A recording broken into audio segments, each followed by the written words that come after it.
Hello everyone, welcome back to PSA classes. Hope you all are doing well.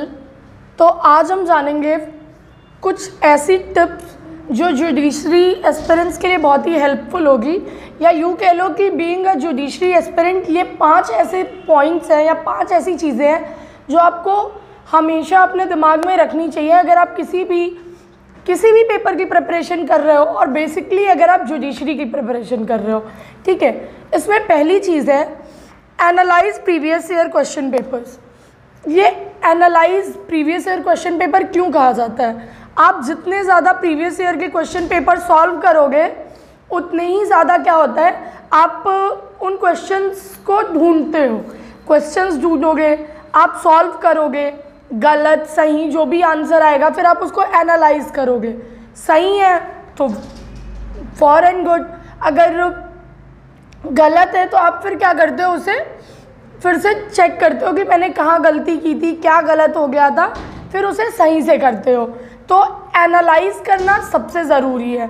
Second point है हमारा practice answer writing. हमें answer writing की जो practice है ना वो डे 1 ऑफ द प्रिपरेशन से शुरू कर देनी चाहिए। उससे ये होता है कि हम लिखने के हैबिचुअल हो जाते हैं। प्रीलिम्स तो हमारा ऑब्जेक्टिव होता है, पर हमारा मेंस जो होता है उसमें हमें लिखना पड़ता है, और जब हमें लिखने की प्रैक्टिस नहीं होती है तो हम टाइम मैनेजमेंट नहीं कर पाते हैं। तो फॉर द टाइम मैनेजमेंट वो प्रैक्टिस ऑफ आंसर राइटिंग बहुत ज़रूरी है। तीसरा है focus on Orthodox subjects, English, GK etcetera. तो आपको इन कुछ ऐसे सब्जेक्ट्स हैं। अच्छा, ऑर्थोडॉक्स सब्जेक्ट क्या होते हैं? ऑर्थोडॉक्स सब्जेक्ट वो होते हैं जैसे हम राजस्थान पीसीएस का अगर दे रहे हैं, पीसीएस जे, तो राजस्थान जुडिशरी में हमारा हिंदी पूछा जाता है। बहुत सी जगह ऐसी हैं जहाँ हिंदी नहीं पूछा जाता है। बिहार जुडिशरी में हमारे आईपीसी नहीं पूछा जाता है। तो ये कुछ ऑर्थोडॉक्स सब्जेक्ट वो होते हैं जो किसी पर्टिकुलर स्टेट में पूछे जाते हैं। ठीक है, आखिरी पॉइंट हमारा चौथा पॉइंट हमारा refer to bilingual bare acts. अच्छा, बाइलिंगुअल बेयर एक्ट इसलिए क्योंकि लॉ की लैंग्वेज थोड़ी सी टफ हो जाती है कहीं कहीं। तो जब हमारे पास बाइलिंगुअल बेयर एक्ट होती है ना, तो हम देख लेते हैं कि हमें हिंदी प्रेफर कर रहे हैं कि इंग्लिश। कुछ इंग्लिश में नहीं समझ में आया तो we will go with Hindi, और हिंदी में नहीं समझ में आया तो we will go with English. ठीक है, एंड लास्ट है मल्टीपल रिवीजन।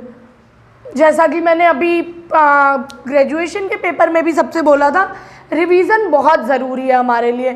जब तक हम रिवाइज नहीं करते हैं चीज़ों को, वो चीज़ें हमारे दिमाग में बैठती नहीं। हम 2 बार पढ़े, हमें लगा हो गया, नहीं।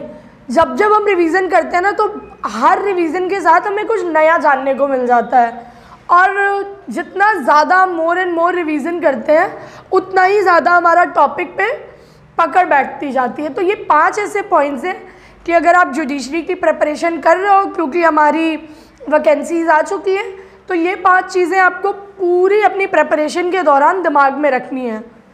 Thank you guys.